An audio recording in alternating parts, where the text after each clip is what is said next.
I just want to say thank you for being here. And hopefully it's not too hot by you. It's getting pretty hot here in Iowa, but we are surviving and thankful for air conditioning where it exists. So yeah, thanks for being here with us. And this is the Essential Substance Abuse Skills webinar series. I'm Kate Trans, and today we have our dear associate Matt Ignacio presenting on client, family, and community education. This training series is brought to you by the National American Indian and Alaska Native Addiction Technology Transfer Center. We are part of the ATTC network, which also includes 10 regional centers, 5 international centers, a network coordinating office, and the National Hispanic and Latino ATTC. In the next couple of days, we will send out a follow-up email to everyone who attended, which will include a link to the recording, handouts of the slides, and a CEU request form. Our center is a NADAC certified educational provider, and we'd be happy to provide you with CEUs for a $15 fee. Immediately following today's webinar, you will be redirected to our Gibber evaluation. This survey takes just a few minutes to complete and asks about your satisfaction with the event. This feedback is critical to our future work, and we value your opinion and would greatly appreciate your time in sharing your thoughts with us.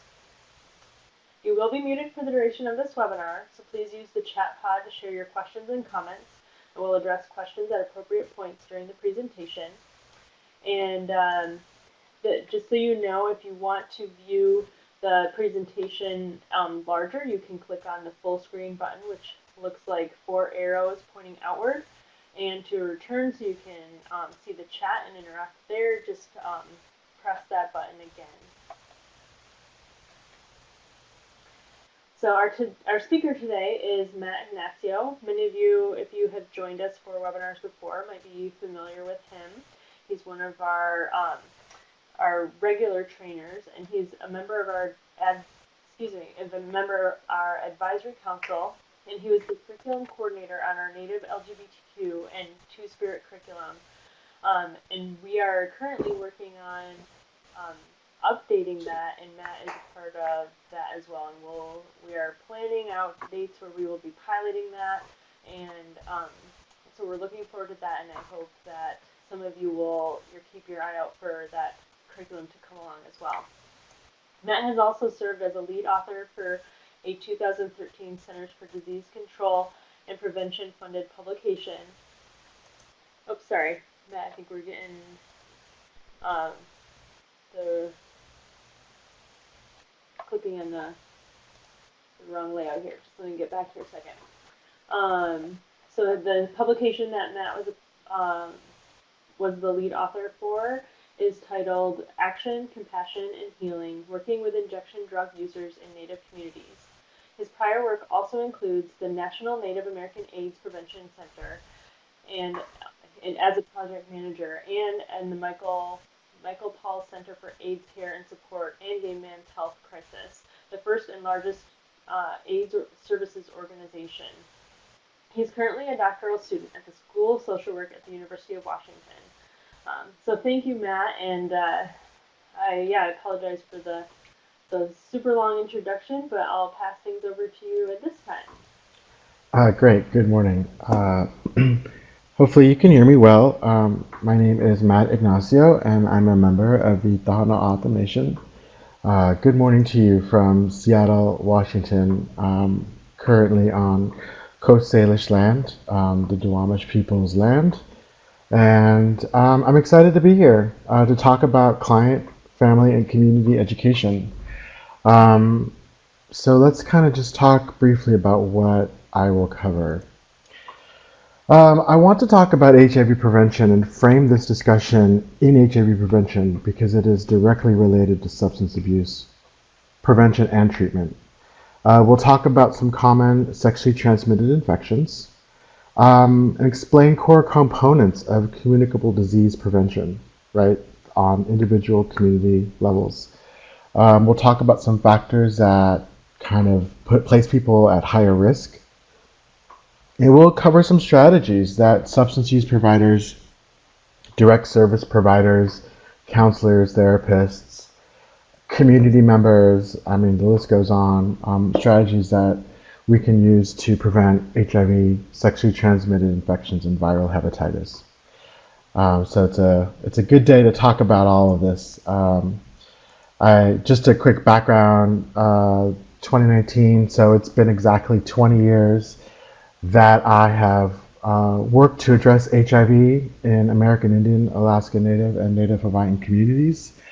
So I'm really excited to keep this conversation at the forefront because, I don't know, I guess the last few days I've been thinking about HIV prevention and where I've been and the work I've done, and feeling like sometimes, oh, HIV feels so not as important or doesn't get enough attention, or maybe the days of the HIV crisis are behind us, and because treatment is out there now. And I realize that that's me being complacent. That's me getting lazy about the wellness of our communities, right? Native communities. Whenever any disease or any traumas or contemporary traumas or harms are introduced into our communities, they matter. They impact because of the size of our communities, which are smaller. As American Indian, Alaska Native individuals, that's 2% of the entire United States population. And so when we think about something like HIV entering a tribal community, or syphilis or gonorrhea entering a community, we're putting a lot of people at risk. So given the small size of the communities. So that's kind of where my perspective and lens is going to be centered this morning. This training, or this workshop, or this webinar rather, this morning is covering core competencies 106 and 105. So to be able to understand and describe the health and behavior problems related to substance use, including the transmission and prevention of HIV, tuberculosis, sexually transmitted diseases, hepatitis C, etc. And also to describe the principles and philosophy of prevention, treatment, and recovery. The number of people living with HIV infection in the United States is higher than ever before. About 1.2 million people in the US are living with HIV by the end of 2012. Of these people, about 13% do not know they're infected. And we're looking at about 50,000 new diagnoses each year. Consistent increases may be due to a higher proportion of people living with HIV infection and knowing their status. So in other words, maybe we're doing a better job at getting people tested. We also know that folks are living longer with HIV, living long, healthy lives, actually. HIV is no longer a death sentence, is how it's often referred to as, because of treatment, because of medications, because of where we are in biomedical technology to help folks live longer and healthier lives. Folks are living longer. And becoming infected with HIV, then the number of people who die each year with HIV or AIDS is also an issue, and factors into the increase, what looks like is an increase in higher proportion of people becoming infected or who are infected. Looking at the United States by region, we have the West, Midwest, Northeast, and the South. And as you can generally see, the South looks to be far more impacted by HIV diagnoses. And that also could be a product of better surveillance, better testing, better outreach to getting folks to know their status. Nonetheless, we also know that the South is a higher population of African American communities, living in poverty, that being risk factors, social determinants that can place people at risk for HIV. Here's another slide looking at breakdown with regard to race and men who have sex with men.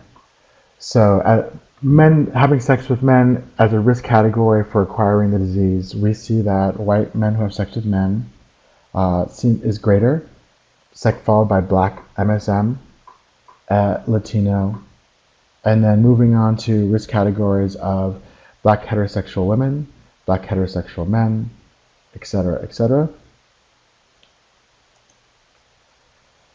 Most looking at routes of transmission. So how does someone become infected with HIV, right? So the most common way folks become infected with HIV is sex without a condom or sex without a barrier, right? Followed by sharing previously used syringes and needles and for HIV. But if we're talking about hepatitis C, we're also factoring in tourniquets, cotton, other injecting equipment like spoons, lighters, anything where blood can be a part of. That's hepatitis C risk factors. For HIV, we're specifically talking about sharing and reusing syringes and needles. Almost eliminated ways are ways that we no longer truly see HIV transmitted in this country is around, through occupational accidental exposure. So needle sticks on the job. Most places, I think, or most healthcare facilities are aware of how sharps containers can prevent unintended accidental exposures.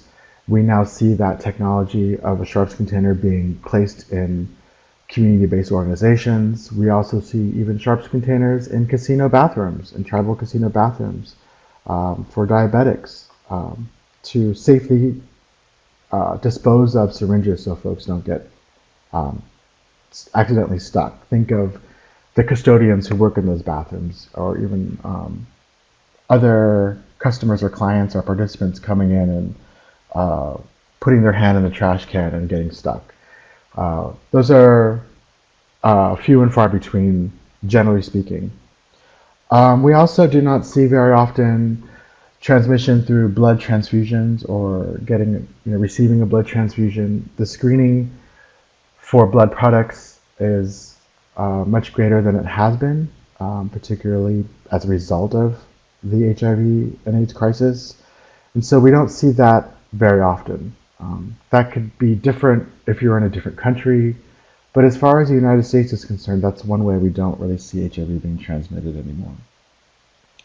And also mother-to-child routes. So it is a risk factor through breastfeeding, particularly if it's a newborn. Within the first couple days, the newborn's stomach lining is very sensitive and can tear, and HIV can be present in breast milk, and so that presents a risk. But with right care and right consultation with medical providers, we can take steps to prevent HIV being transmitted from mother to child. There is a sequence of events when someone is exposed to HIV. You initially could be asymptomatic as your body is producing more and more of the HIV virus in your system, which gradually leads to a depletion of T cells, CD4 T cells, which are your fighter cells, which fight off infection. And as more of those T cells are diminished, then you can now enter a phase in what would be a formal AIDS diagnosis, in which your T cell count drops below 200. In addition, you could also reach a formal AIDS diagnosis if you happen to have what is known as an opportunistic infection. And there's a set list of what those infections are. Thrush, as a rash, pneumonia being another opportunistic infection. There's a list of different infections you can get that would automatically formalize an AIDS diagnosis. Okay, this is what's known as the treatment cascade. It's a very famous cascade in the last probably 5-6 years, and it really kind of the takeaway I get from this slide is the importance of treatment, right? So if you could just generally look on the left side of the bar graph, that is the proportion of folks, the number of folks who are living with HIV. Now, as you move to the right, you notice that the proportion, the number of people gets smaller. So of the folks who are infected, there is a slightly smaller population of people who actually know their diagnosis. Of those people who know those diagnoses, there's a slightly smaller proportion of folks who are actually linked into care, who have HIV doc, or who has somebody that's able to prescribe HIV medications. That's a smaller proportion of folks. Less than that, you have a smaller amount of people who are actually retained into HIV care. Less than that, you actually have a smaller amount of people who are needing antiretroviral therapy and then who are actually on it, followed by the smallest proportion of folks who actually are carrying or have undetectable viral loads as a result of being on medication. And so you can see kind of I don't know how you want to phrase it, but like the span of where we are, generally speaking, the amount of people who have HIV to where we want to be, which is the number of people who have undetectable viral loads because they're on proper treatment and getting the care they need. So as you can see, there's work that has to be done. Thinking about treatment, HIV treatment as prevention, research has shown the values of antiretroviral therapy treatment. We know that there's reduced viral load, can significantly decrease the likelihood of transmitting the virus. So quite literally, the treatment is so effective that it actually reduces the amount of virus in your body. And if you were to engage in unprotected sex with somebody who is HIV negative, you then are less likely to transmit the virus because it's very undetectable in your system, right? And that is a direct result of medication. A person not living with the virus can now take HIV medications to actually protect themselves from infection, right? So it's the flip.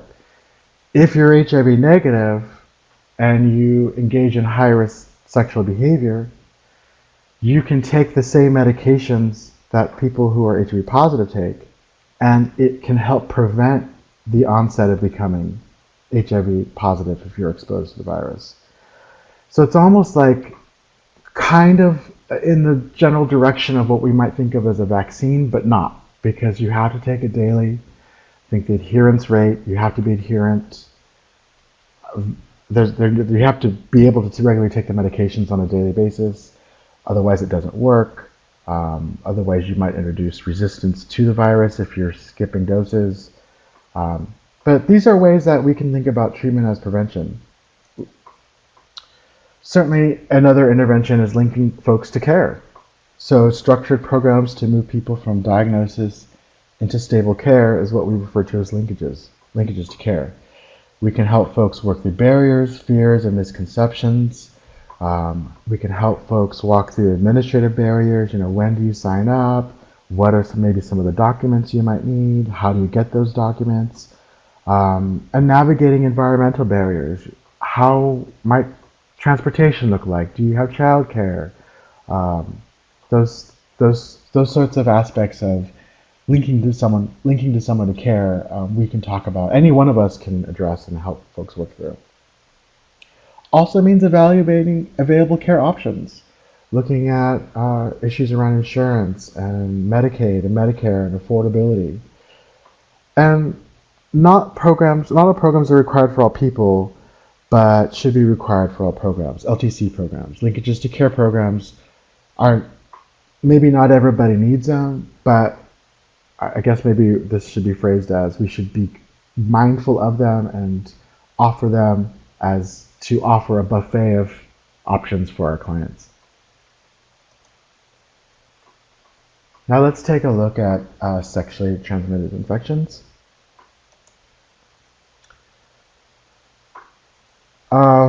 Given more general categories of bacterial sexually transmitted infections, we're speaking of gonorrhea, chlamydia, and syphilis. We know that there are great antibiotics that can cure those infections.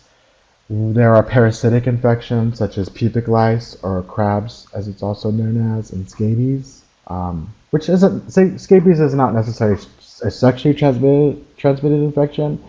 It's more of a skin to skin, but certainly folks can acquire scabies through sexual behavior. Also, great antiparasitics that can help cure those ailments. And then there's viral infections. So human papillomavirus, HPV, HIV, herpes simple complex, and hepatitis A, B, and C. Treatable, but not necessarily curable, right? And certainly preventable.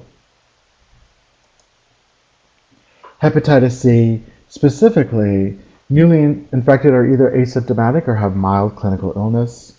The HCV RNA, or the molecular structure, the molecular chemicals can be detected in the blood within 1 to 3 weeks after exposure.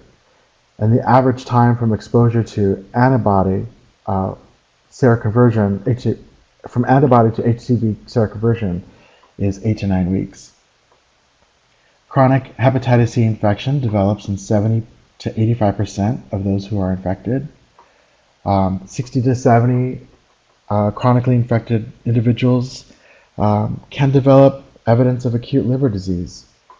And most infected persons remain unaware of their infection because they are not clinically ill or presenting with symptoms for a very long period of time.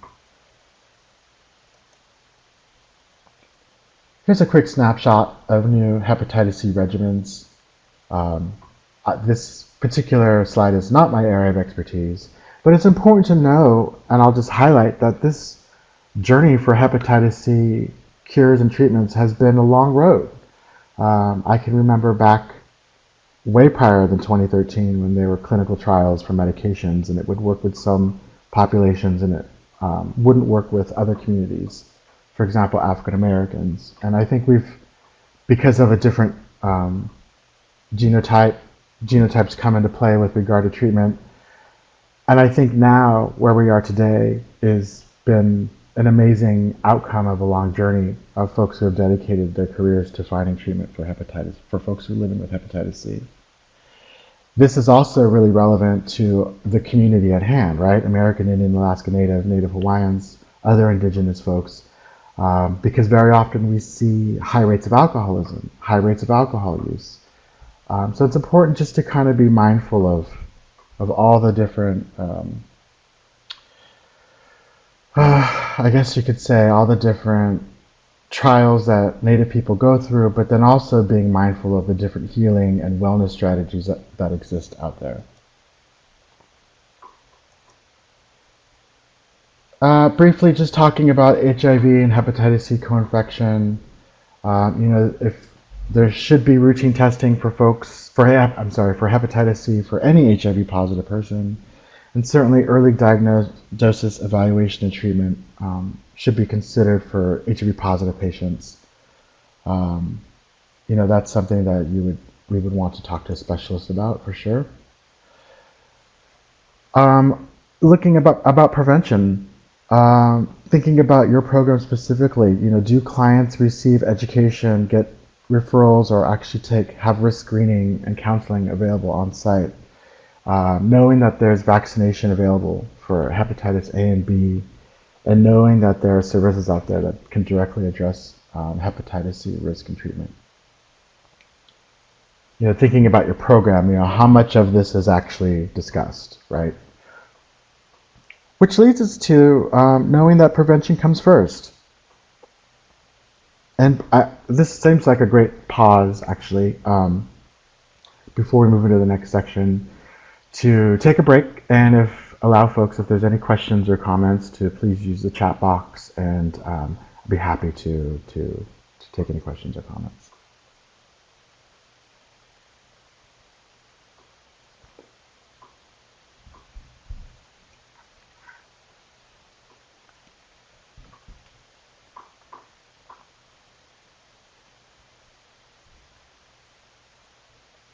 While we're waiting, I see a few folks are typing. Hope you're having a great day out there, wherever you are.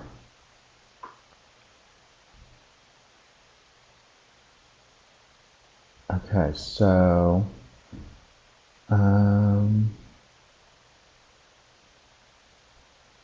go ahead and continue typing. I'm just going to keep moving forward, and I'll be...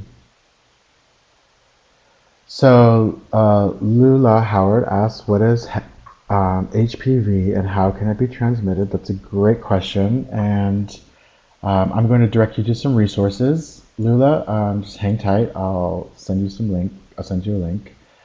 And then Steve is saying, very informative, Matt. Are the overall cases of HIV about the same in 2000 and I believe 12 as they are today? Right. That's a great question, and we will update that data.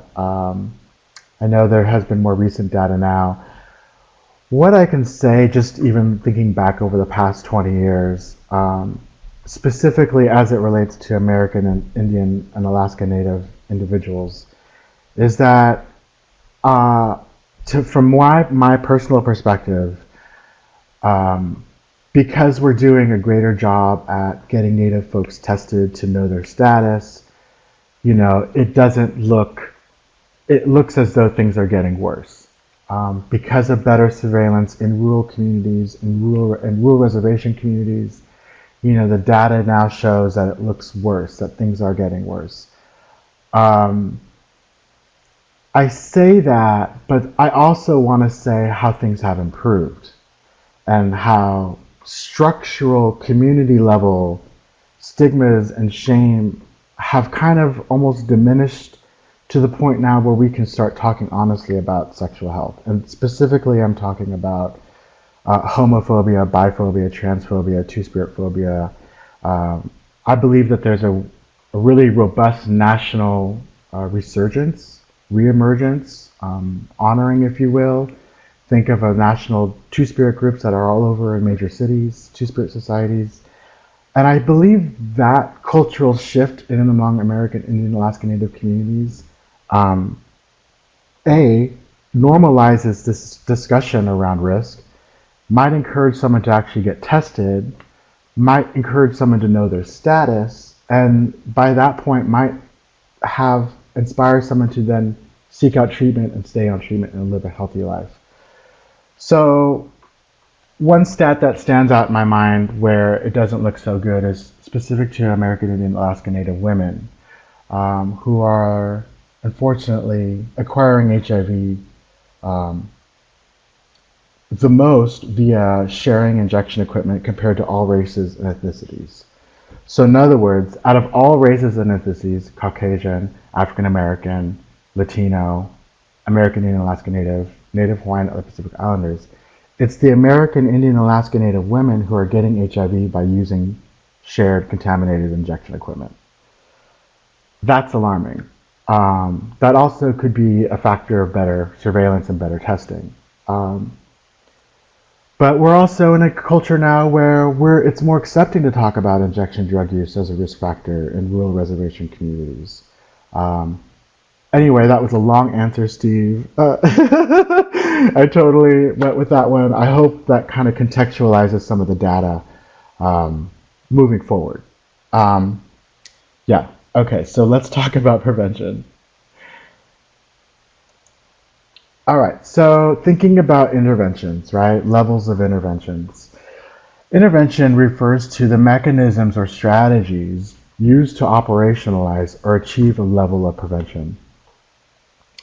So what would you do, for example, what would you do to promote the idea of using condoms among your clients right now? How do you navigate that conversation? How do you navigate that intervention? And honestly, interventions are the opportunities to directly connect with individuals, communities, or systems that are creating or perpetuating risk in order to eliminate or reduce or mediate risk. Another way of thinking about this is that interventions are always trying to change something. Very often trying to change a behavior to promote health or wellness. So what is most effective in thinking about the different levels of intervention? So structural level interventions often are addressing policies and systems. Community level interventions are often addressing community level norms or cultural norms, right? Group level interventions are often trying to address individual behaviors through group settings. So normalizing behaviors, allowing clients to see that they're not the only ones going through what they're going through.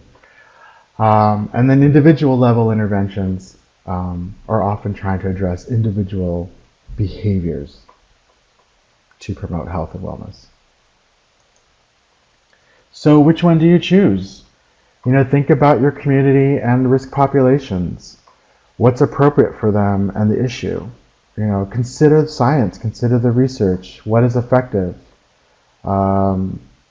Thinking about science and research, a really great model that often can help inform program development is looking at the indigenous stress coping model, which highlights cultural activities as a way to prevent harm, as a way to prevent substance use, as a way to prevent HIV infection.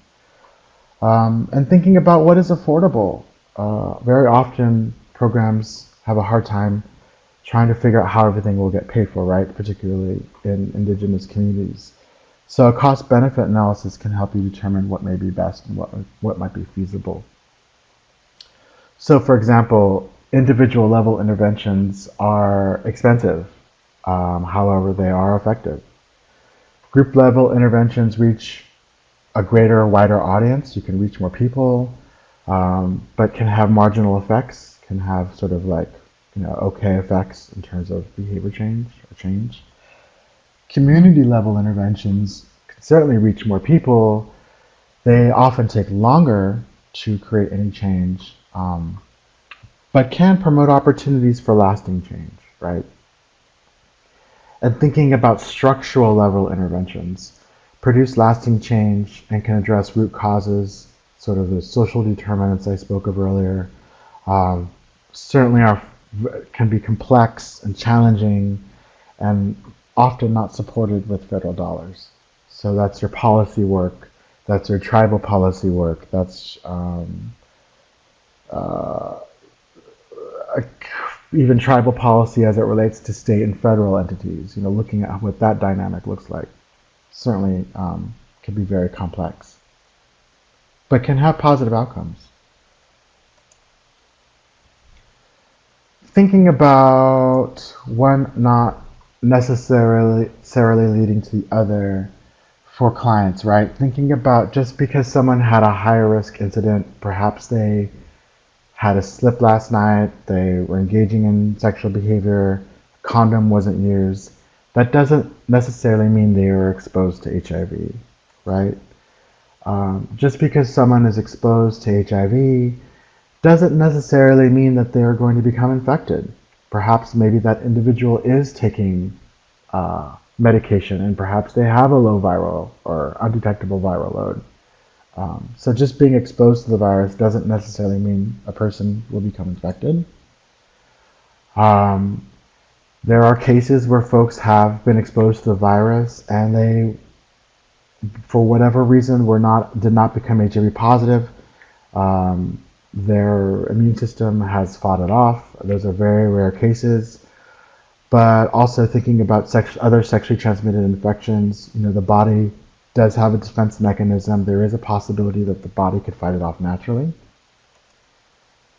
And if someone does become infected with HIV, hepatitis C, or a sexually transmitted infection, that doesn't mean it needs to be spread, right? There are steps and opportunities, rather, that folks can take to prevent the spread of sexually transmitted infections. All right, so let's talk about substance use treatment providers and how we can conduct HIV, hepatitis C, and sexually transmitted infections. Okay, so there's a quick question from Lula. Is there any data showing how many Native children under the age of 5 are affected by HIV? That's a great question. Off the top of my head, HIV surveillance data, CDC data, where I would look for that, might show HIV infection for ages 13 to 24 and categorize that as youth or call them youth, and that data would be available on CDC's website as it relates to American Indian Alaska Native youth. under the age of 5, oosh, I don't know off the top of my head. Maybe somebody in the room does. Um, I'm thinking maybe mother to child data on CDC's website, looking at by race. Maybe there might be some information there. But that's a great question. If I think back to that, I will reach out to you, Lula. Thank you for the question. Okay, so why substance use providers? Why treatment providers? Why again, why is this sort of relevant to the work that we're doing? Well, counselors, providers have experience with behavior change professionally, right? It's part of the fabric of the work that we do. We engage with high-risk clients on a daily basis. Folks that have maladaptive coping mechanisms or have sort of learned to survive this world, the hardships of this world through self-medication, right? We see that very often on a daily basis. Another reason why substance use providers are excellent helpers with regard to HIV, STI, and hepatitis C prevention, because we are able to instill a sense of accomplishment, self-improvement, and value of health seeking among our clients. Very often when somebody even picks up the phone to schedule an intake, let alone follow through and show up for their appointment the next week, those both are action steps. Those both are, how long it actually takes me to pick up the phone to schedule a teeth cleaning because I don't like going to the dentist. That could be months. It could be actually like a year and a half before I get around to doing that. I can think about it and avoid it and put it off, but by the time I actually pick up the phone, by the time your client actually picks up the phone and trying to seek services, that's something to acknowledge, and that's an accomplishment. We should be acknowledging those steps, right? And reduces number of injection drug user occurrences and HIV risk behaviors under the influence. We as providers can talk about safer ways for folks who are not able to stop using. We can be educators on safer ways to use to minimize risk for a lot of drug harm, including HIV and overdose and death. More reasons why we think substance use providers are excellent providers to help prevent HIV, hepatitis C, and sexually transmitted infections is that people living with HIV require HIV treatment and disease monitoring, but they may be hesitant to access medical care systems, require consistent medical monitoring, and may not have insurance or know how to access care. So here's an opportunity where we can help essentially handhold somebody through this process. It can be very scary. And imagine if the shoe were on the other foot and how much a caring individual who took time to help walk you through that process, how significant and life-changing that would be for them. I think that's a beautiful example of why we do this work, right? And service providers can be the bridge to HIV care, essentially.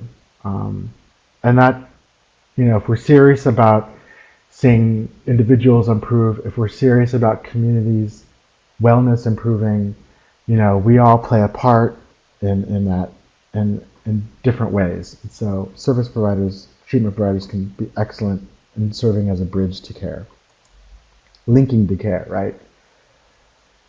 Thinking about prevention as a core function. Prevention seeks to interrupt the spread of a condition. Substance abuse, substance use, and sexually transmitted infections can all be prevented, right? And prevention is a core function of public health and behavioral health practitioners. So this current prevention foci is kind of a balance between biomedical and behavioral.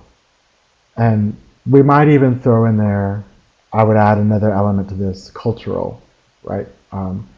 Sort of balancing biomedical and behavioral interventions so that it is has inclusive of cultural factors that help sustain balance. Behavioral interventions examine individual and community psychosocial components of behavior and implement strategies to change them. And that's very often delivered through interventions.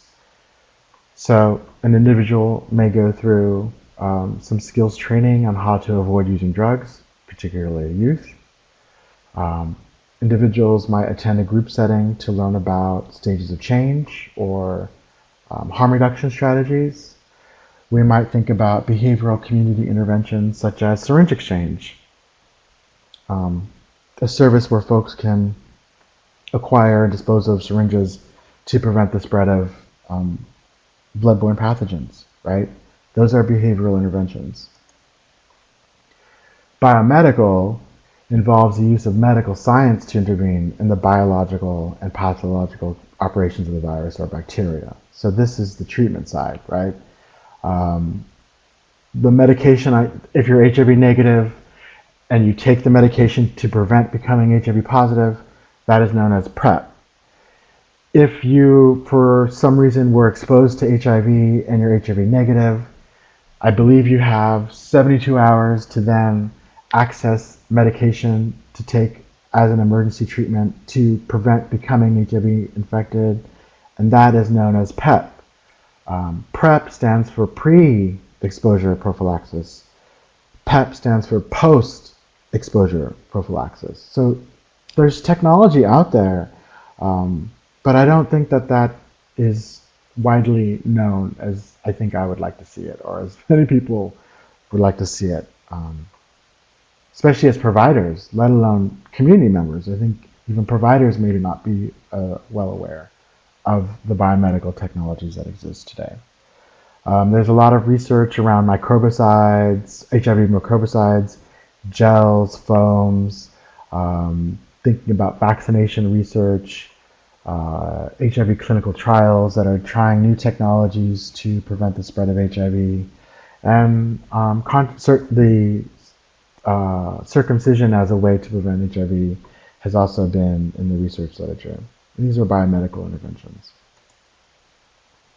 So thinking about a combination of both behavioral and biomedical interventions, looking at partner therapy, right? Getting tested, maybe accessing PrEP, and helping individuals stay adherent to medication or treatment plans. Thinking about the family roles. As a primary vehicle for socialization, families can create a social support network, foster access to healthcare, model positive communication and behaviors, provide opportunities for dialogue. On the long term, value norms around diversity, de-vilify sex, combat gender norms. I just want to briefly share an example of the family in supporting particularly a mother who was HIV positive, living in a rural part of Colorado, and she had to travel a great distance to see her HIV doctor, I believe once a month. I may have been not as frequent. But initially she was going to see the doc because she wasn't able to stay adherent to her medication, and her health was compromised, and she was having health issues and complications as a result of not being on the medication. And so one thing that she ended up doing was telling her family, her children and the other family members that were living in the house, that she was HIV positive. And after she did that, it was the young daughter, the 9-year-old daughter, that decided to use one of the calendars that was hanging in the kitchen as kind of her own medication chart. So the daughter took it upon herself to each day would put an X through the day if the mom took the meds. And so what ended up happening over a very short period of time is the mom was adherent to the medication and her health improved, and the doctor asked, "What is going on? How is it you're doing so well?" And the mom said, because my daughter has been helping me stay adherent to the medication. And I just think that's a beautiful example of how family can be supportive, and how supportive family, whether that's blood related or not, can be supports in terms of improving their own, our community's own wellness and health. Thinking about community further, communities have a responsibility to establish resources and access to resources for HIV and substance use issues. Communities also have a responsibility to create social policies that emphasize health and wellness, equal access, and disallow discrimination, right? Communities have opportunities to shape norms around sex, drug use, risk reduction, harm reduction, and gender expression. Communities have opportunities to encourage sexual and substance use education in schools. I would probably change that word encourage, but mandate sexual and substance use education in schools. And communities have opportunities to create policies around syringe service programs and safer injection facilities. I always say that in this work, I may have a boss, or I may work for an executive director. I may even work under a board of directors, right? But those are never my bosses. Those are never the people that I really respond to. Who I respond to is the community, and what their needs are, and what gaps are present in the community, and how can I play a role in helping the community, again, improve their health and wellness. How can I support a community in developing these policies around creating syringe exchange on their reservation? Those are questions I love to ask.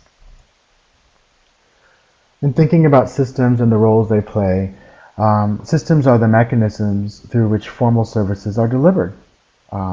Indian Health Service, tribal health centers, tribal health councils, right? So very often they have a very good understanding of what the community needs are, because they interface with the community on a daily basis. If you are a frontline provider, you know, I look up to those folks. Those are the people who have their feet in the fire, who see the trends that are taking place in the community, who know what drugs are being sort of introduced or being widely accessed by community members. So that perspective is really critical and honored, I believe. Systems can align services to community needs and community culture. Very often that's what we try to do. Unfortunately, a lot of the evidence-based practices have to be adapted to native culture and native ways of life. Systems can work to alter potentially harmful community norms. I think of the anti-stigma work around addressing homophobia in rural reservation communities. I think of the Navajo Nation, and they did a really great, excellent social marketing campaign around homophobia, biphobia, probably about a decade ago. Beautiful posters. I know other communities have done the same. Systems can ensure access to services by reducing barriers, right? Systems can design and provide services through a health equity lens. Health equity is is a term you can easily search on the internet and learn more about. Systems provide the list of preventative services and modify systems to accept a variety of insurance carriers. So systems play an important role. We all should be mindful of how these can help somebody or can actually be a barrier to helping somebody. And we certainly want to work to create systems that are not a barrier to helping somebody. Another phrase or another term you might come into contact with is this idea of a community viral load. And it's looking at the community as if it were an individual person. And just like a person has a viral load, a community can have the same. So just by the sheer number of how many people are infected in a given community is considered a community viral load. And thinking about this, on a community level, like what can be done to lower a community's overall viral load? Thinking about prevention, thinking about treatment, thinking about culture. How can we lower a community's HIV viral load? All right, so more succinctly, what can a substance use provider do? What can a counselor do? What can a treatment provider do? On the clinical and individual level, we can include indicators for HIV, sexually transmitted infections, and hepatitis C risk in all of our assessments. We can include actionable items on HIV, sexually transmitted infections, and/or hepatitis C in all of our treatment and our service plans. We have opportunities to include family and partners in counseling sessions to discuss risk and provide education. We play a key role to identifying what environmental and social risk factors that contribute to not just drug use, but also sexual health risk. And we can certainly become involved with Ryan White care management care teams. We can know who the HIV docs are in our community and build relationship with them. And very often that's actually what was a needed step in tribal health centers who wanted to provide HIV testing but didn't have the staff on board who could provide HIV care once a tribal member tested positive. That was not uncommon. So what was required of those particular organizations is they had to develop outside relationships with HIV doctors, maybe in town or in the town adjacent or in the city that they were located in. Build that rapport, build that relationship, that trust, so that they could then refer clients to that doctor.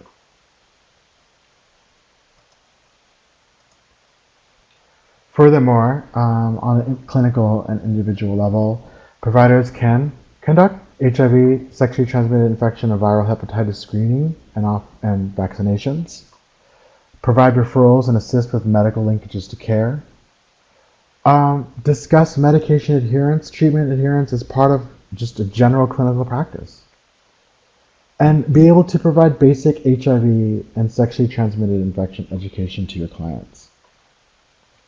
Right, enrolling in those HIV 101 trainings, listening to webinars such as this to widen and deepen your knowledge. Furthermore, what can a substance use provider do with regard to environmental considerations? Create an environment where it is okay to discuss sexual behaviors and identities.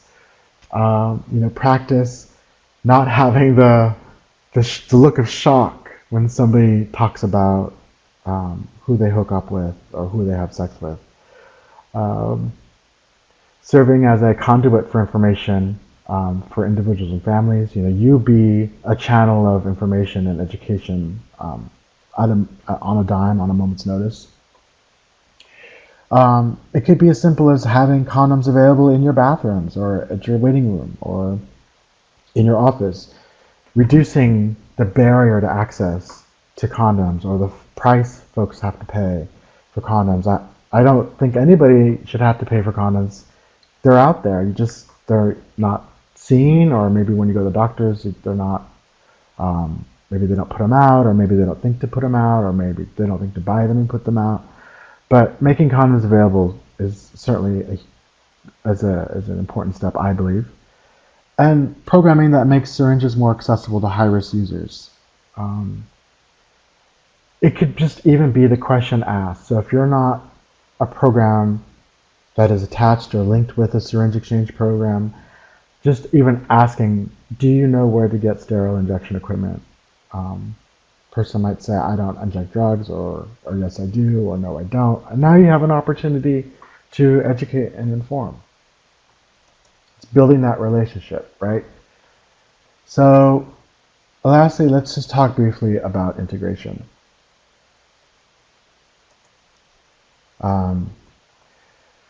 This is, I believe, the last slide. So thinking as providers, we are solution focused, right? That's our job.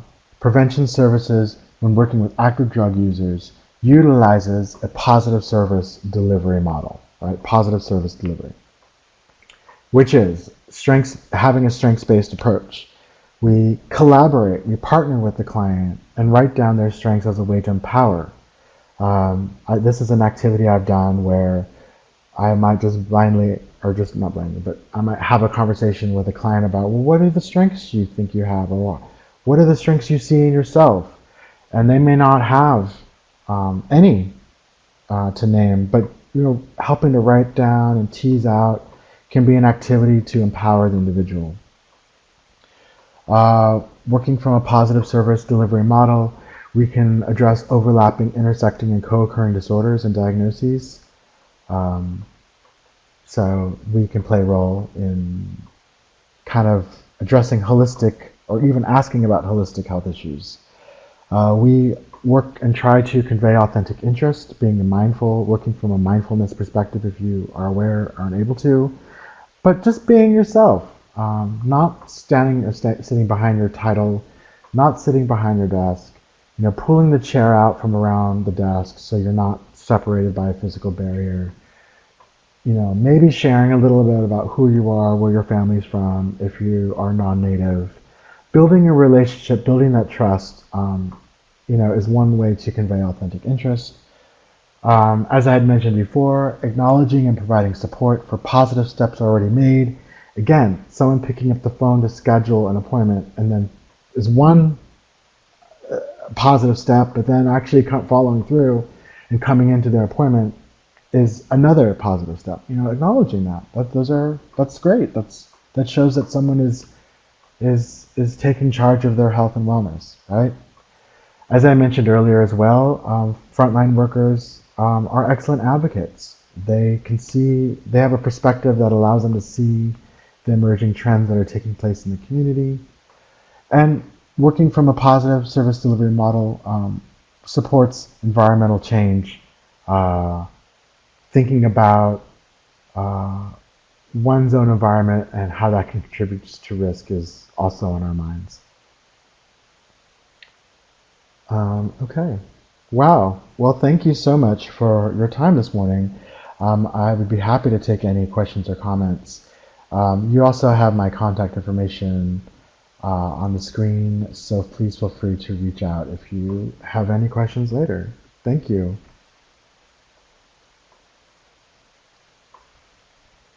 Thank you so much, Matt, and thanks for the comments and questions that you've already submitted, and we'll keep watching for those. But while we're waiting for any of those to come in, I'll just remind everyone that we are recording this session, and so we will send you an email with a link to the recording as well as the handouts, and also the link to the survey in case you don't get redirected to that when we finish up here.